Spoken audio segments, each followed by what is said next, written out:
Quando a gente é criança, peraltices, artimanhas e traquinagens fazem parte do nosso dia a dia e muitas delas a gente fazia sorrateiramente escondidos dos nossos pais. E são essas presepadas que vamos relembrar no vídeo de hoje. Fala, noventistas! Aqui é o Noge. Se você é aquele noventista que tá sempre aqui no canal, já gosta do nosso conteúdo, já capricha no like aqui embaixo. E se você tá chegando agora, seja muito bem-vindo, fique à vontade. Se curtiu o conteúdo, inscreva-se que rolam vídeos como esse de segunda a sexta-feira.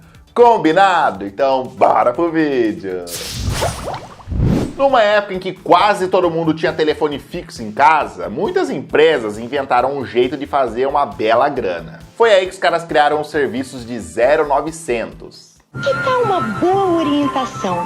Dinheiro, amor, trabalho, dia a dia. Ligue agora e consulte nossos esotéricos. O 0900 era um tipo de serviço que você ligava do seu telefone fixo e pagava pequenas fortunas por minuto. E tinha de tudo, você podia simplesmente bater um fio para receber umas previsão da mãe de Ná. Olhe bem, esse telefonema pode mudar a sua vida. Você podia ter até um ombro amigo, digamos assim. Se você precisa de alguém para compartilhar suas emoções, ligue 0900 782 437. E aí os caras, claro, não perderam tempo, criaram os serviços 0900 para as crianças. Se você quiser conversar com o Chaves, pegue o telefone e ligue pra ele. O Chaves vai contar histórias pra você ouvir. E sim, custava quase R$6 por minuto. Tudo isso? E a criatividade dos caras para atrair nós, inocentes criancinhas, era infinita. Feliz Natal! Alô, Papai Noel, 900-0501. Peça pra mamãe ligar. Então, em algum momento da sua vida, com certeza, você já ligou ou tentou ligar para algum desses serviços sorrateiramente escondido, achando que a conta nunca ia chegar, né? Mas ela chegava. Que pena. Eu mesmo já liguei pro Coelho Malucão. Eu liguei, acho que com 5 minutos, a conta veio um absurdo e você já sabe o fim dessa história. Claro, né? A chinela cantou. Coelhinho da Páscoa que traz pra mim. Que negócio é esse de coelhinho? Meu nome é Orelhão, sou um coelho malucão. Pra essa Páscoa não ter fim, vê se liga pra mim. 0911-5511. É isso aí, pessoal, peça pra mamãe ligar pra mim. Sou Orelhão, o coelho malucão. Peça para a mamãe ligar 0911-5511 e fale com o coelhinho. Coelhinho não, Orelhão, yeah! Cria vergonha, cara, vai trabalhar. É claro que os games de hoje em dia esbanjam tecnologia com uma realidade cada vez mais impressionante, é ou não é? Mas quem viveu os anos 80 e 90 devem se lembrar, né, que os games antigos não tinham todo esse realismo, mas conseguiam nos divertir ainda mais.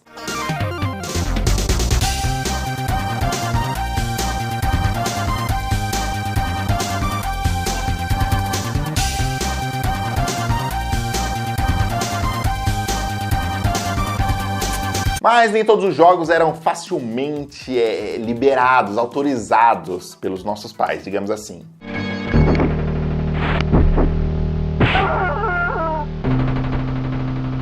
Sub-Zero wins. Então muitas vezes a gente tinha que jogar alguns games na surdina, escondido mesmo. Afinal, quem nunca escondeu aquele monte de disquete do Doom pra PC, com medo da sua mãe ver você jogando essa belezinha? Outro problemão que a gente tinha nessa época é que nem todos os jogos tinham a opção de você salvar o seu progresso, sabe? Então muitas vezes você tinha que começar um jogo e zerar ele numa batida só, porque se você desligava o videogame já era, perdia tudo. Mas ao mesmo tempo você não podia passar assim o dia todo jogando, né? Senão era bronca na certa. Chega, maluquinho, desliga esse troço! O jeito então era jogar até o horário permitido pelos pais, né? E depois deixar o videogame ligado a noite inteira, só desligar a TV, para continuar a jogatina no dia seguinte bem cedo. Uma quase contravenção mirim arriscada, porém muitas vezes necessária.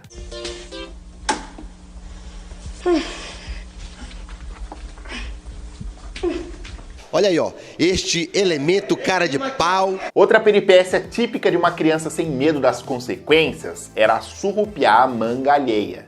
Ei, cara, o que você tá fazendo aí? Psiu! Tô pulando um muro pra roubar umas manguinhas. Isso mesmo, roubar a manga ou uma fruta do vizinho era uma técnica arriscada, mas muito comum em outros tempos. Geralmente o dono da casa era o mais brabo da rua, tinha os cachorros mais ferozes, mas isso sim fazia parte da aventura. Vai, King Kong! Vai! E é claro que a gente fazia tudo isso escondido dos nossos pais, dos responsáveis, para a aventura ser ainda mais hardcore. Apesar do ato ser visto com maus olhos, a gente considerava tudo brincadeira de criança, e bendito seja aquele que soube aproveitar a infância. Faz tempo. Outra malandragem juvenil que eu fazia muito, eu tenho certeza que vocês também, era surrupiar alguma guloseima na geladeira. E dentre as coisas da geladeira que a gente adorava pegar na espreita, era aquela lata de leite moça, né? Fala a verdade. Nada mais gostoso que se deliciar com uma colherada de leite moça da geladeira, quando ninguém tá vendo, ou então raspar o fundinho da lata, assim, enquanto sua mãe tava preparando um bolo de aniversário, aqueles bolo de 3 andares, tamanho da mesa, aí você pegava a lata, assim, escondidinho, dava uma colherada. Quem nunca, né, gente? Mas, se vocês bem se lembram, foi ainda nos anos 90 que a Nestlé atendeu aos nossos pedidos e lançou o Mocinha, o leite moça da moçadinha, você lembra? Faz bem se divertir com Mocinha, o leite moça da moçadinha.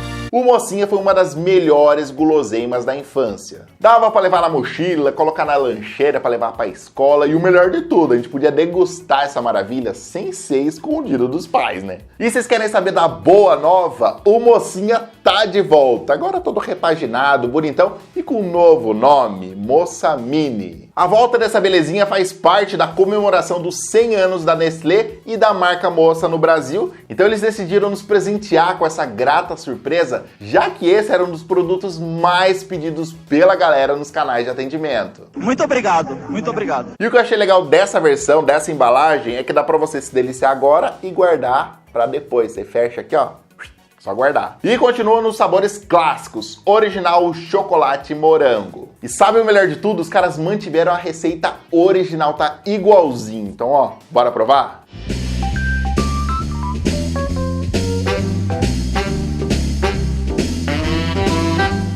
Galera, continua uma delícia, muito gostoso, gostinho de infância, muito, muito bom. A Nestlé mandou bem demais em trazer de volta essa belezinha. E galera, o Moça Mini já tá à venda em todo o Brasil, então corre pra garantir o seu e pode comprar mesmo, pode comprar e experimentar que eu tenho certeza absoluta que você vai adorar. Bom, o negócio tá bom demais, mas bora lá continuar pra nossa lista de coisas que a gente fazia escondido, bora lá. A gente falou de levar o Mocinha pra escola, e a escola nos remete a algumas coisas que a gente fazia e nossos pais não podiam nem sonhar. Antigamente era muito comum vir uns bilhetes pros nossos pais assinarem. Quando a gente fazia uma algazarra, uma arte, né, uma estripulia pesada e coisas do tipo. E esses bilhetes tinham que ser assinados pelos pais ou responsáveis. Imagina, né, você chegar em casa com um bilhete, né, feito pela professora, para seus pais assinarem, você tinha levado o Tamagotchi na aula de ciências. E a gente fazia o quê? Inventava ali uma assinatura para que nossos pais não tomassem ciência das nossas traquinagens, né? Mas na maioria das vezes não adiantava nada, né? Eles acabavam descobrindo depois e a bronca era em dobro. Não deu não agora. Não dá nada. Não dá. Outra artimanha menos perigosa, mas igualmente sorrateira, era fingir que você tava dormindo, para seus pais irem dormir e aí você poder curtir a night.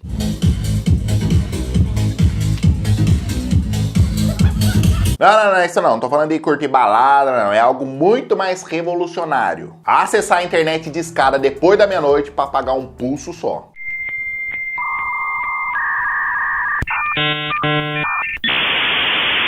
Sim, porque nessa época entrar na internet era um evento e a gente só queria uma coisa: sentar-se em frente ao micro e viajar sem fronteiras.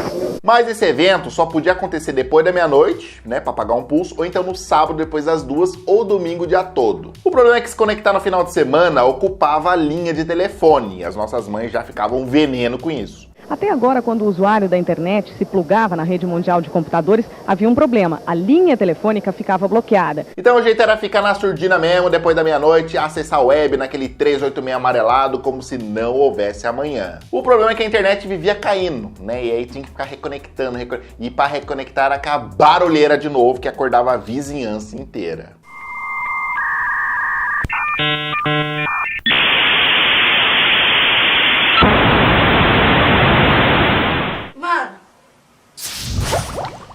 Mas se você fazia alguma dessas coisas escondidas dos seus pais, qual a sua história com essas traquinagens, malandragens de criança? Comenta aqui embaixo. Lembrando, se você gostou do vídeo, deixa o gostei, compartilha com a galera que isso me ajuda bastante. E se você for novo por aqui, inscreva-se no canal. Eu vou ficando por aqui, muito obrigado pela sua audiência, um grande abraço, nós aqui e foi! Valeu!